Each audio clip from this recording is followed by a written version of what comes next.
गुजरांवाला से आपको अपडेट करते चले कि गोंदलावाला रोड नोमानिया चौक एजाज दुकानदार से मुलजिम बिलालू ने अपने साथियों के साथ मिलकर भत्ता मांगा। भत्ता न देने पर 30 बोर पिस्टल से सीधी फायरिंग कर दी।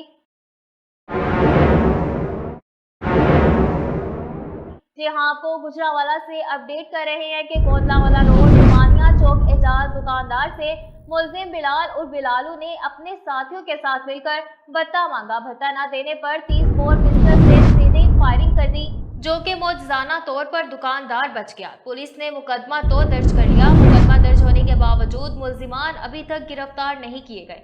मुलजिमान ने दोबारा फिर फायरिंग की है। सीसीटीवी वीडियो सामने आने के बावजूद मुलजिमान की गिरफ्तारी पुलिस के लिए बड़ा चैलेंज बन गया। अहले इलाका ने सीपीओ और आरपीओ से अपील की है कि रोजाना हवाई फायरिंग करना और इलाके से भत्ता मांगना इन गुंडों का मामूल बन चुका है। उन्हें गिरफ्तार किया